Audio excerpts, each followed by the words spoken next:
अनन्यता नृत्यातून, गीतातून प्रगट होईल. भगवान महावीर, भगवान गौतम बुद्ध, ऋषभदेव हे नाचले नाहीत, गायन नाही केलं त्यांनी, मौन राहिले. अद्वैत मौनाची भाषा आहे. त्यांना नाचा म्हणलं ते नाचणार नाही. कुठेही उल्लेख नाही की ही माणसं नाचली. त्यांना लांब पल्ला लागला, 12-12 वर्ष, 6-6 वर्ष इकडे वळायला. पण मीरा नाचत नाचत गायली. गोपिका नाचल्या, मीरा नाचली, ही सगळी माणसं नाचली आणि नृत्यातून त्यांना हे सगळं प्रगटलं. अद्वैतला नृत्य बाधा आहे, ते नाचणार नाहीत. म्हणून आता ज्ञानेश्वर नाचले नाहीत, लक्षात घ्या. पण ज्ञानेश्वरांनी नाचणं शिकवलं, तुकारामांनी नाचणं शिकवलं. नृत्यातून लवकर जा, वेळ कमी आहे, तेथे परमात्मा आहे, पण हिरवगारपणा नाही. कशामध्ये? अद्वैत स्थितीमध्ये. तेथे फुलं नाहीत. वेदांती तर्क खंडन मंडन शास्त्रार्थ करतात. वेदांती लोक ड्राय असतात बरं का. हे भागवतकार, कथाकार, कीर्तनकार एखाद्या वेळेस गोपिका प्रसंग आले तर अडतील, भाग्य ड्राय, मरुभूमी. तर्क मंडन खंडन मंडन करतील शास्त्रार्थ. खंडन मंडन माहिती आहे का? एकाने टाकायचं आणि त्याचं खंडन करायचं. जसे वादविवाद पूर्वी फार घडत होते, आता घडत नाहीत. जसं शंकराचार्यांचा आणि मंडन मिश्राचा वाद झाला काशीमध्ये, वादंग आधी घडायचे. नाथ महाराजाकडे देखील आले, पैठणला आल्यानंतर चॅलेंज दिलं त्या शास्त्री पंडितांनी, कमान आमच्याशी खंडन मंडन करा. नाथ महाराज म्हणले, मी काही वेद शिकलेलो नाही, काही नाही, मी आपला साधा माणूस आहे, चला लिहून द्या म्हणले. मग हारलो. कठीणच आहे. सगळे म्हणले आता नाथ महाराजाची मजा येईल, चला म्हणले. गंगा तटी, गोदे तटी आले पैठणला. आल्यानंतर नाथांना प्रश्न विचारला. ते म्हणे कोण सुरुवात करायची? नाथ म्हणाले, मी सुरुवात करतो, तुम्ही खंडन करायचं कुठल्याही गोष्टीचं. हां करा म्हणले सुरू. नाथांनी सांगितलं, तुम्ही तप्त मुद्रांकित ब्राह्मण आहात, वेदांत पंडित आहात आणि पवित्र मातेच्या कुलातून जन्म घेतलेला आहे, तुमचं घराणं पवित्र आहे आणि तुमचं कुळ पवित्र आहे, तुमची साधना पवित्र आहे, करा म्हणले खंडन. आता ते काय म्हणतील, मी भटकीचा आहे, मी माझं कुळ पवित्र नाही. गप्पच बसले. खंडन मंडन शास्त्रार्थ करतात. द्वैताद्वैत, अद्वैताद्वैत हे खंडन मंडनच आहे. विशिष्ट अद्वैत, जीव हे ब्रह्म होऊ शकत नाही, नाही जीवपणा शिल्लक राहतो, नाही जीव परमात्मा होऊ शकत नाही. विशिष्ट अद्वैत, अद्वैताद्वैत हे सगळे प्रकार असे आहेत. मीरा नाचली, मेवाडच्या गल्ली गल्लीत घुंगरू बांधून नाचली. चैतन्य नाचले गावोगाव तंबोरा घेऊन. हे पहा, गाव गाव तंबोरा घेऊन नाचले. आणि नंतर कबीरही नाचत होते, निर्गुणपंथी कबीरही नंतर नाचले. गोपिका पाहिल्या असतील, बेभान होऊन कबीर देखील नाचत होते. हे मधुर उपाय आहेत. बेभान, लाज नाही, लज्जा नाही, काही नाही. ज्याने पाहिले तो बुडाला व विसरला. यांना पाहिलं ते बुडाला व विसरला. अगोदर चैतन्य महाप्रभू तर्कशास्त्री होते, न्यायशास्त्री होते. न्यायशास्त्राचा एक ग्रंथ लिहिला होता. त्यांचा एक मित्र होता, त्याने देखील एक न्यायशास्त्रावर ग्रंथ लिहिला. यांनी लिहिला होता, पण त्याला माहीत नाही. दोघं नावेत बसले, नावेतून पार जात होते. त्यांनी सांगितलं, न्यायशास्त्रावर मी लिहिलंय, वाचून दाखवू का? नावेत बसल्यावर जात असताना म्हणले, दाखवा. त्यांनी दाखवलं, काही भाग वाचून दाखवला. ते म्हणले, मी पण लिहिलंय. ते म्हणले, दाखवा. चैतन्य महाप्रभूंनी स्वतःचं वाचन सुरू केलं. हा रडायला लागला. म्हणजे का रडतोस? माझी मेहनत वाया गेली तुझ्या पुढे म्हणले. इतकं छान माझं तर कचरापट्टी वाटायला. ते म्हणले असं का, रडू नको. त्याने उचलला स्वतःचा ग्रंथ आणि फेकून दिला नदीत. चैतन्य महाप्रभूंनी, तुझं शिल्लक राहील. पण नंतर आधी तर्कशास्त्री होते, वादिवाद करणारे होते. अरे चैतन्य महाप्रभू किती शार्प होते. एक विद्वान आला, वादिवादाला, त्यांनी 35 श्लोक म्हणून दाखवले. किती? 35. म्हणले एकेका श्लोकाचा अर्थ सांगा माझा. त्यांनी जसेच्या तसे म्हणून दाखवले चैतन्य महाप्रभूंनी. लक्षात घ्या, एकदा वाचून दाखवलेलं जसेच्या तशी 35 श्लोक वाचून दाखवले. त्यांनी हातच जोडले. आधी हे वादविवाद पट्टू होते, तर्कशास्त्री होते, पण नंतर कळालं अरे अरे अरे काही मजा नाही याच्यात, आणि बेभान होऊन नाचू लागले. चैतन्य महाप्रभू तर्कशास्त्री नारवीद होते, वादविवादामध्ये असत. पंडित हारत होते, पण रसदार नाही वाहिले. प्रेमरस हृदयामधून नाही प्रगटला. एक दिवस होश आला, नृत्य गायन सुरू झाले. प्रेमरसधारा वाहिली, भक्ती प्रवाहित झाली. आता ते हार कुठेच नाही. आता जिंकणार आहेत ते, कोणी हरू शकत नाही. जीतही नाही, हारही नाही, जीतही नाही, पीडही नाही, दर्दही नाही, काही नाही, फक्त आनंद. अद्वैती माणसाला अहंकार येऊ शकतो, भक्त स्वतःला विसरतो. म्हणून शास्त्री अहंकारी झाले, दंभी झाले, रसशून्य झाले. शास्त्री पंडित पहा, पंडे पहा, तुमच्या मंदिरातले हे साधू फिरतायत ते पहा, ड्राय ड्राय, वरून हसतायत ते, आतून ड्राय, कंप्लीट आतून ड्राय. तुम्ही जर त्यांच्याकडे नाही गेले ना, आम्ही काय करावं म्हणतात. आम्ही काय करावं बसून, कारण प्रेमरसधारा आत नाही. तुम्हाला पाहिलं तर चला आपल्याला कोणी विचारतंय, आपण काहीतरी सांगतोय, पण खुश होतात. मग सगळे साधू संत सध्या बाजार भरवलाय शिष्यांचा. या या या या या, आमचं प्रवचन ऐका, आमचं मंत्र घ्या, तंत्र घ्या, काही घ्या. रसधार नाही.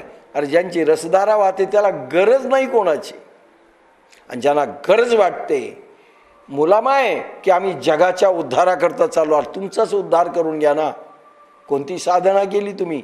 ड्रेस घातलेत आणि पेठावर बसलेत, स्वयं डिक्लेरेशन झालंय साधू संन्याशाचं. काय तुमच्याकडे? असा विचारणारा कोणी नाही. भक्त स्वतःला विसरतो. माणूस शास्त्री अहंकारी झाले, दंभी झाले, रसशून्य झाले. दंभी अहंकारी, एकदा का तुम्हाला ज्ञान झालं, शब्द ज्ञान, अहंकार येतो. पहा पंडितांच्या कशा हे करावं लागतं. कुठलेही मोठमोठे आता हिंदुस्थानचे महाराज जर तुमच्या घरी आले तर पहा त्यांचं कसं स्वागत करावं लागतं, कसं मेंटेन करावं लागतं, सगळं डेकोरेशन. आपल्याला बरे काहीच वाटत नाही. ती रांगोळी नको, ते हे नको, साधं असावं. नसेल तर खाली बसायची तयारी, काही नको. रसशून्य झाले, जमिनीमध्ये भेगा पडल्या त्यांच्या. भक्ती म्हणजे प्रेमाचा वर्षाव. धरित्रीचे प्राण परिपुष्ट होतात, तृष्णा मिटते धरित्रीची, प्रेमधारा वाहिल्या की. अद्वैत तापलेला सूर्य आहे, आणि ही वर्षाव आहे प्रेमाचा, अनन्यता. अद्वैत अहम ब्रह्मास्मी म्हणतो, त्यावरही अहंकार येतो. अहम ब्रह्मास्मी, नंतर संपलं. तत्वमसी, तूच आहेस. अहम ब्रह्मास्मी संपलं, आता तू उरला. तीर्थामध्ये मी प्रकार तुम्हाला सांगितले होते, भवतीर्थ आणि भावतीर्थ. भवतीर्थ म्हणजे संसारामध्ये बाह्यातकारी निर्माण झालेले तीर्थ. आपल्याला फक्त मंदिर, जन्मस्थानं भगवंताची आणि समाधी स्थानं महापुरुषांची, तीच तीर्थक्षेत्र वाटतात. त्याच्यापेक्षा अजून अनेक तीर्थक्षेत्र आहेत. त्याला भवतीर्थ या सगळ्यांना म्हणतात. एक भगवान कृष्ण, मी कालच सांगितलं होतं, अर्जुनाला सांगितलं, अर्जुना तू जर युद्धामध्ये लढून मेला धर्म कार्यासाठी तर तुला स्वर्ग मिळेल, मोक्ष नाही मिळाले म्हणाले. तुला स्वर्ग मिळेल म्हणजे रणसंग्रामात जे स्थान आहे रणामध्ये, तिथे लढत मेला ते स्थान तीर्थ होतं. विद्यार्जन स्थान तीर्थ. युनिव्हर्सिटी, शाळा, कॉलेजेस आणि घर, ज्या ठिकाणी विद्यार्थी अभ्यास करतो, अभ्यासाचे धडे घेतो, ते तीर्थस्थान. म्हणून ती स्थानं पवित्र पाहिजेत. बरं, पवित्र पाहिजेत. शिक्षकही पवित्र पाहिजेत. प्रत्येक गोष्ट आहे, कारण तीर्थ व्हावं लागेल. एक वीर गती तीर्थ, ज्या ठिकाणी मेला ॲक्च्युली हा वीर, ज्या ठिकाणी गुरु गोविंद सिंग ज्या ठिकाणी होते आणि गेले ते तीर्थ झालं, नांदेड. लक्षात घ्या, वीर गती, वीरांना प्राप्त झाल्यानंतर ते स्थान तीर्थ होतं. सामान्य गती तीर्थ. सामान्य गती म्हणजे दगडाचे मंदिरं आपण बांधले, कृष्ण मंदिर बांधले, सामान्य गती. आपण मांडलं हे तीर्थ आहे, ठीक आहे. आपल्या गावामध्ये बांधलं मंदिर, आपल्या धर्मभावना जागृत करण्याकरिता जे जे उपाय केले ते आपण तीर्थ बनवले, त्याला सामान्य गती तीर्थ म्हणतात. आता भावतीर्थ जे आहेत त्याच्यामध्ये सद्गती तीर्थ आणि ब्रह्मगती तीर्थ असे दोन प्रकार पडतात. सद्गती म्हणजे जे कर्मकांडांचे प्रयोग तुम्ही केले, भक्ती मार्गाचे प्रयोग केले, त्याच्यातनं सद्गती म्हणजे स्वर्ग मिळाला. ज्या ज्या स्थानावर केले, आळंदीला केले असतील, इथे केले असतील, इथे आले असतील, ज्ञानेश्वरी प्रवचन ऐकलं असेल, कोणाचं प्रवचन, भागवत कथा, निरूपण, काय काय तुम्ही केलं असेल, कुठे यज्ञ याग पूजा जे केलं असेल, ती ती स्थानं तुमच्यासाठी तीर्थक्षेत्र बनली. त्याला म्हणतात सद्गती तीर्थ. सद्गती देणारं, पण स्वर्गापर्यंत मोक्ष नाही. आणि नंतर एक ब्रह्मगती तीर्थ. ब्रह्मसाक्षात्कार झाला आपला, ईश्वरी कुंडलिनी जागरणानंतर सद्गुरू भेटले. सद्गुरू भेटल्यानंतर कर्मयोग, ज्ञानयोग, भक्तियोग, बुद्धियोग लागून पारंगतता आली आणि ब्रह्मसाक्षात्कार झाला, ब्रह्मस्थिती आली. ते ब्रह्मतीर्थ त्याला म्हणतात. त्याच्या विरुद्ध अधोगती आणि दुर्गती तीर्थ. काहींची अधोगती होते आणि दुर्गती होते.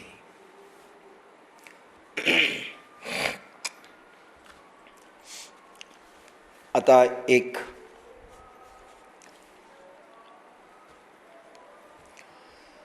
अन्याश्रयाणां त्यागो अनन्यता, ह्या श्लोकावर आपण बोलतोय. थोडा भाग दुसरा पाहू. आपण पाहिलं, आपल्या प्रियतम भगवंताला सोडून दुसऱ्याचा कुठल्याही गोष्टीचा आश्रय मानू नये. संसाराच्या वस्तू कुठलाही तुम्हाला आश्रय देऊ शकणार नाही, सुरक्षा देऊ शकते, आश्रय नाही. तुम्हाला मृत्यूपासून कोणी वाचवू शकत नाही, रोगापासून तुम्हाला कोणी वाचवू शकत नाही, आयुष्य संपण्यात तुम्हाला कोणी वाचवू शकत नाही. लक्षात घ्या, ते आश्रयस्थान नाही आहेत तुमचे. संकट आले तुमच्यावर, कोणी वाचवू शकत नाहीत.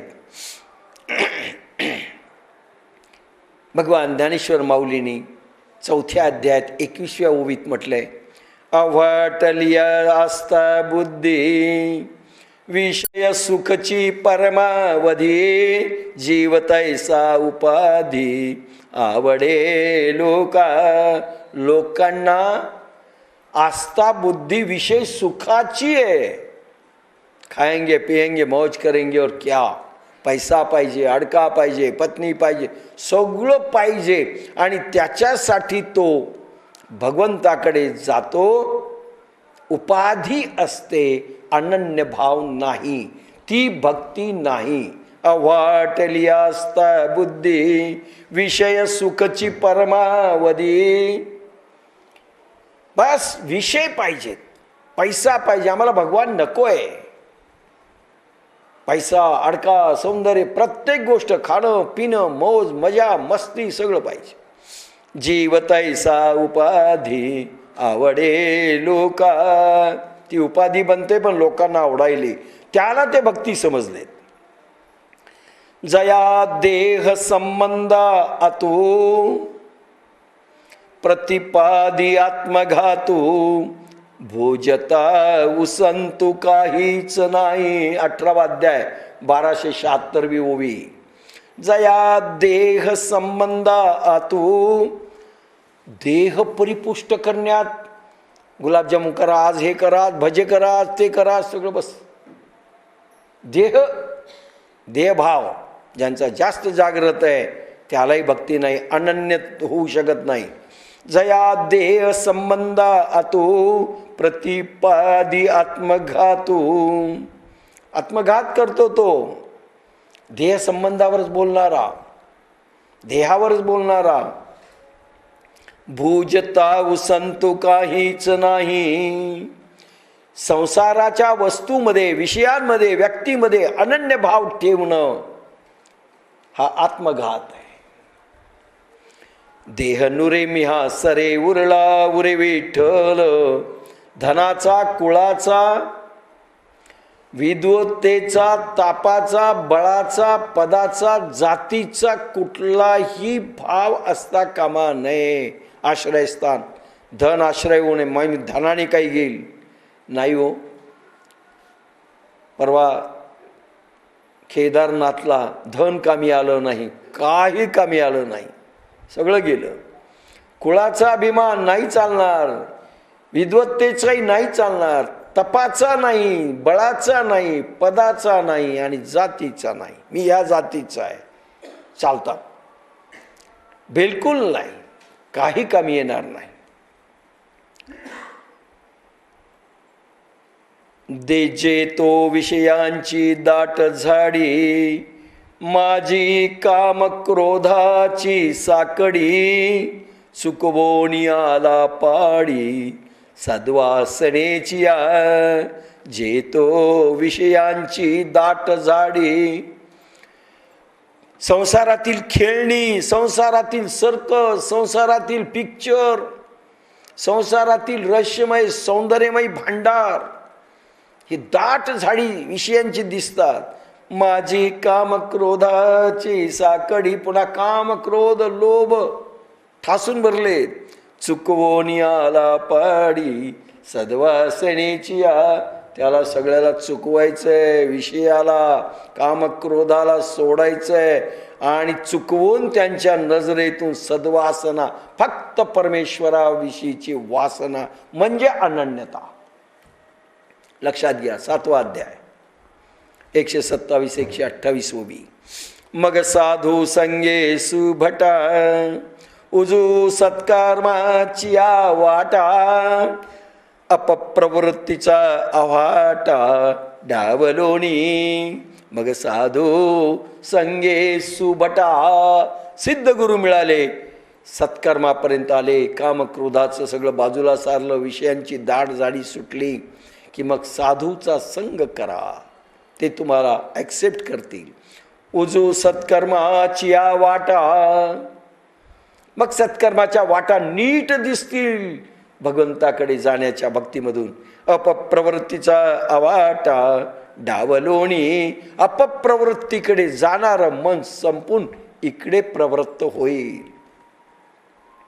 सर्वधर्मान परित्यज्य महमेकम शरणं व्रज. सगळं सोड आणि मला शरण आहे. 18व्या अध्यायात भगवान शेवटी म्हणतात सगळे धर्म सोड. सगळे धर्म म्हणजे तेही संपलं.